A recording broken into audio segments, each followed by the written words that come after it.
గుడివాడలో కొడాలని ఓటమి కారణం ఏంటంటే దొంగోట్లేసి గెలిచారు టీడీపీ వాళ్ళు. ఎందుకంటే అంటే ఏం చేస్తాం, గుడివాడలో దొంగోట్లు వేయించేసుకున్నారు, మొత్తం ప్రైవేట్ పెట్టేశారు, బాక్సులు మారిపోయినాయి. ఓకేనా, అంటే మళ్ళీ నేనే గెలుస్తా అని చెప్పుకున్న కొడాలని ఓడిపోయాడు అని చెప్పి దొంగోట్లు వేసారన్నా, ప్రైవేట్ పెట్టారు. అది అంటే మరి ఇప్పుడు జగన్మోహన్ రెడ్డి గారు కూడా ఈవీఎంలు కాదు, ఇవి పేపర్ల ద్వారా ఎలక్షన్ జరిగితే బాగుండిద్ది, ఇంకోసారి పెడితే బాగుండిద్ది వేస్తున్నాం. అది అంటే మరి కొంతమంది ప్రజల వ్యతిరేకత ఉంది, రోడ్లు లేదు, భవనాలు ఏం నిర్మించలేదు అంటున్నారు, అందుకే ఓడిపోయారు. రోడ్లు వేయించారు, ఇజోర్ రోడ్డు సగం పోసంగల దాకా, ఇంకేంటి ఇంకెక్కడ దాకా వేపిస్తారు, ఇజోర్ దాకా వేపిస్తారండి, ఆయనకు ఉన్న దానికి వేపిస్తారు. అది అంటే ప్రజల్లో ల్యాండ్ టైటిల్ యాక్ట్ కూడా పనిచేసిందిగా. మరి ఇప్పుడు జగన్మోహన్ రెడ్డి గారు రిషికోణం తోవేసి ఇల్లు కట్టారని చెప్పి కొంతమంది అంటున్నారు, కాదు అది ప్రభుత్వ భవన్ అని వైసీపీ అంటున్నారు. చంద్రబాబు ఉన్నప్పుడు సరాలు వచ్చినాయి, అపార్ట్మెంట్లు కట్టిన జగనం. అది ఇన్ని ఇల్లు కట్టిన కొడాలని గారు గుడివాడలో టిట్కో ఇల్లు కానీ ఇళ్ల స్థలాలు ఇవ్వడం జరిగింది, అయినా ఓడిపోయారండి. ఓడిపోయారంటే దొంగోట్లు.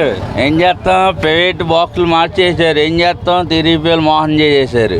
అది మళ్ళీ యాక్షన్ పెడితే గుడివాడలో నానే పైన జగనే రావాలి అసలుకి. అది మంత్రి నారాయణ అంటున్నాడు 2 సంవత్సరాల్లో రాజధాని పూర్తి చేస్తాం అంటున్నారు. ఎవరు? టీడీపీ వాళ్ళ రోడ్డు వేసినప్పుడు చూద్దాంలే. కానీ చంద్రబాబు నాయుడు నేను మారిన చంద్రబాబు నాయుడుగా మీకు కనబడతాను అంటున్నారు. రేపా పరిగెట్టేవారు, మొన్న తడిగొడ్డు వేసుకొని మొనుకున్నారు కొంపలో వెళ్ళు. గుడివాడలో కొడాలని ఓటమి కారణాలు ఏంటి? కొడాలి నాని గారు దగ్గర 4 పర్యాలు ఎమ్మెల్యేకి గెలిచి ప్రజలకు దగ్గరగా ఉండే మహామనిషి ఆయన. ఈసారి ఓటమి అనేది ఎందుకు వచ్చిందంటే ఇది కేవలం ప్రజా తీర్పు. ఎందుకంటే నేను ఈ 3 నెలల్లో ఆయన వెనకాల తిరిగిన సందర్భం చాలా ఉన్నాయి. ఈ 3 నెలల్లో ప్రజా తీర్పు ఎక్కడికి వెళ్ళినా సరే మేమున్నాను భరోసా ఇచ్చిన వాళ్ళు ప్రజలు. ఎందుకంటే మాకు దగ్గర టిట్కో ఇల్లు ప్రజలు కానీ, టిట్కో ఇల్లు ఇవ్వడం కానీ, హాస్పిటల్ కట్టిస్తాం కానీ, ఈ గుడివాడ పట్టణంలో అభివృద్ధి గురించి కానీ చాలా కష్టపడ్డారు ఆయన. మరి జనాల్లోకి వెళ్ళినప్పుడు జనాలు కూడా మీకు అత్యధిక మెజారిటీతో గెలిపిస్తానన్న మాటలు నేను విన్నాను. మరి ఈరోజు ఆయన కేవలం ఓటమి కారణం ఏంటో నాకేం అర్థం అవ్వట్లేదు. ఇప్పటికీ చెప్తున్నాను, ప్రజా తీర్పు మాత్రం వైసీపీకి మాత్రం వేశారు. ఇది కేవలం ఆ బ్యాలెట్ల వల్ల ఏమైనా ఇబ్బంది పడ్డారన్న ఆలోచన, దాని గురించే ఓడిపోయారన్న ఆలోచన. ఎందుకంటే కొడాలి నాని గారికి ప్రజల్లో మంచి నమ్మకం ఉంది, ప్రజల్లో ఉన్న దేవుడు. ప్రజలకి ఏదైనా కష్టం వచ్చిందంటే నేనున్నాను భరోసా ఇచ్చేవాడు నానిగారు. అలాంటి మహానత వ్యక్తి ఓడిపోవడం అంటే మరి ఏంటో నాకే అర్థం అవ్వట్లేదు. గుడివాడలో మళ్ళీ వైసీపీ పుంజుకునే అవకాశం కన్ఫామ్గా పుంజుకుంటుంది. ఎందుకంటే అది ఫస్ట్ ప్రతిపక్షం నుంచి వచ్చిన పార్టీ వైసీపీ. ఫస్టే ప్రతిపక్షంతో ఉండి తర్వాత కాలినడక పాదయాత్ర చేసుకుంటూ జనాల సమస్యలను తీసుకుని గుర్తించి అన్నిటి చేసి మళ్ళీ ఆయన ముఖ్యమంత్రి అయ్యారు.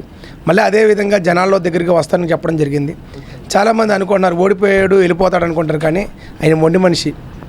ఎందుకంటే జగన్మోహన్ రెడ్డి గారు ఏదో పెద్ద వయసు అయిపోయినాయని కాదు, యువరక్తం ఉన్నవాడు, యువకుడు. ఎందుకంటే అనుభవాలు, చేదు అనుభవాలు. ఎందుకంటే మంచి ఉంటుంది, చెడు ఉంటుంది. ఈ అనుభవం కూడా నెమర్చుకుని నెక్స్ట్ జనరేషన్కి వైసీపీ పార్టీని మంచి ముంజంజంలో వెళ్తారని ఆలోచన. ఈవీఎంలు కాదు, బ్యాలెట్ పేపర్ల ద్వారా ఎలక్షన్ జరిగితే బాగుంటుందని చెప్పి అలాగే జగన్మోహన్ రెడ్డి కానీ ట్వీట్ చేశారు. అలాగే ఇప్పుడు ఇతర దేశాల్లో ఉన్నటువంటి కొంతమంది కూడా ఎలన్ మస్క్ కానీ అలాగే రాహుల్ గాంధీ ఇలాంటి వారు కూడా రియాక్షన్ అవుతున్నారు. ఎస్, నిజమేనండి.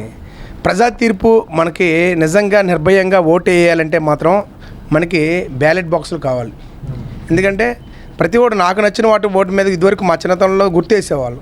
ఇప్పుడు ఏదో మరి ట్యాంపరింగ్, అసలు నొక్కుతుంటే ఏటి బటన్ నొక్కుతుంటే కూడా అర్థం అవ్వట్లేదు, ఏనికి ఓటేస్తున్నామో అని తెలియట్లేదు. ఇక్కడున్న చిప్పుని వేరే దేశాల్లో కూడా ఇక్కడ ఆపరేట్ చేస్తున్నారంటే ఎంత టెక్నాలజీ అభివృద్ధిని చూసుకోండి.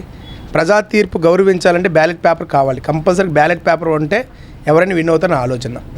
సార్, ల్యాండ్ టైటిల్ యాక్ట్ ఈ ల్యాండ్ టైటిల్ యాక్ట్ అన్నది ఎప్పటికీ అర్థం అవ్వలేని ఆలోచన. ఇది కేవలం ఏంటంటే వైసీపీ నాయకులు ఈ ల్యాండ్ టైటిల్ గురించి అవగాహన జనాల్లో తీసుకెళ్ళకపోవడం వల్లే వైసీపీ ఓటమి జరిగింది. ఎందుకంటే ఈ ల్యాండ్ టైటింగ్ కేవలం కేంద్ర ప్రభుత్వం నుంచి వచ్చింది ఇది, అంతేగాని జగన్మోహన్ రెడ్డి గారు పెట్టిందేం కాదు, ఇది ఎప్పుడో ఉంది.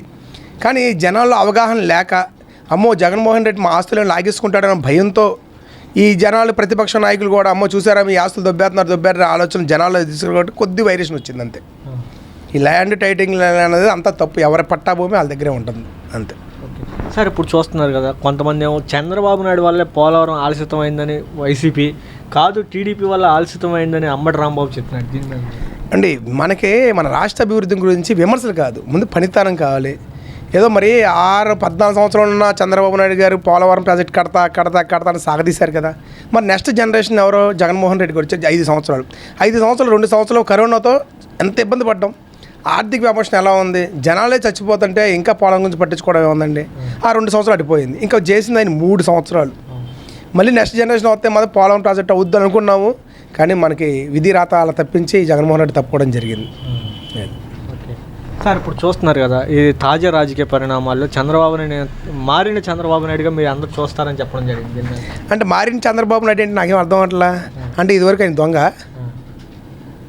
అంటే ఇదివరకు మారిన చంద్రబాబు నాకేం అర్థం అవ్వట్లా. అంటే ఇదివరకు కుళ్ళు కుతంత్రాలు, నా కులం బాగుండాలి, నా బంధువులు బాగుండాలని ఆలోచించాడా.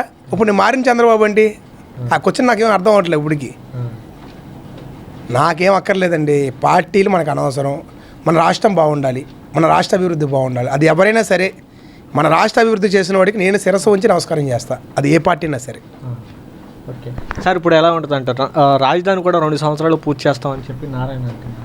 అంటారులేండి, ఎవరికెవరు కాదు. నేను 2 సంవత్సరాలు చేస్తాను, సంవత్సరం చేస్తాను అంటున్నారు. చేస్తే మంచిదిగా, మేము గర్వంగా చెప్పుకుంటాంగా. మా రాష్ట్ర రాజధాని మేము అని చెప్పుకుంటాం కదా, చేయనండి. చేస్తే ముందుగా ఆనందపడేవాడు నేను కూడా ఉన్న దాంట్లో. కారణం ఏమంటారు? రోడ్లే అంతే. ఓకే, అంటే మళ్ళీ నేనే గెలుస్తా అని చెప్పుకున్నాడు కొడాలని వచ్చండి. ఓడిపోవడానికి కారణం ఎవరు చెప్పగలరండి? ఇప్పుడు రాజకీయం అనేది జోదంలో ఎవడో కూడా గెలుస్తాడు, రెండోడు గెలవడు. రోడ్లు పోయి ఉన్నాయి, రోడ్లు వేయలేదు. దానికి ఏం చెప్తా, ఆయన వేపిస్తారన్నాడు, గెలిస్తే వేస్తారన్నాడు, గెలవలేదు, వేయలేదు. ఈయన అంతే, ఈయన అయిపోతే ఈయన పోతాడు. ఈ గుడివాడలో వైసీపీ పుంజుకునే అవకాశం ఉన్నాయా? ఎందుకు పుంజుకోదండి? నేను వైసీపీ పడిపోతాను కలగన్నారా పోయి చంద్రబాబు నాయుడు దాన్ని కలగలేదుగా. జోదం ఇది. ఇవాళ వచ్చారు 5 ఏళ్ళకి వాళ్ళు ఎక్కొచ్చు, ఎవడో చెప్పలేడు. 5 ఏళ్ళకి మీరేమవుతారు చెప్పండి, మీరేమవుతారు చెప్పండి, అంతే. అప్పుడు ఏమీ చెప్పలేడు. రాజకీయ రోడ్లు వేయలేదు, పోయారు, మంచి వస్తాడు, మళ్ళీ గెలుస్తాడు. 15 ఏళ్ళు చేశాడు ఆయన, 20 ఏళ్ళు చేశాడు. రోడ్లు పళ్ళ ఎందుకన్నది ఎవరిని అడగలేము. సార్, పేద ప్రజలకి ఇల్లు కట్టించాను, సంక్షేమ పథకాలు అందించాను, హాస్పిటల్ కట్టించి ఆయన ఓడిపోయాను అన్నాడు. దానికి ఎవడేం చేస్తామండి? 40% ఎట్ట పడినాయండి ఓట్లు? 40% పడినాయి. బట్టినాయి మాయన్ని బట్టిన అయితే అందరూ వేసారండి. ముత్తగా పెన్షన్ వాళ్ళు అందరూ డబ్బు వేయకుండానే 40% పడినాయా? 40% ఓట్లు పడినాయి. టీడీపీ వాళ్ళకి ఎన్ని వచ్చినాయండి? 57%. పోయింది 10%గా. ఇలాంటి చిన్న తప్పులుంటే సరి చేసుకుంటే రావచ్చు, మళ్ళీ వాళ్ళే రావచ్చు, మళ్ళీ మన ఇద్దరు కొండ పెట్టచ్చు, ఏమో వాళ్ళు వచ్చి బాగు చేయొచ్చు, వాళ్ళే పోలవరం కట్టచ్చు 5 ఏళ్ళకి వచ్చి. ఎవడో చెప్పగలరండి?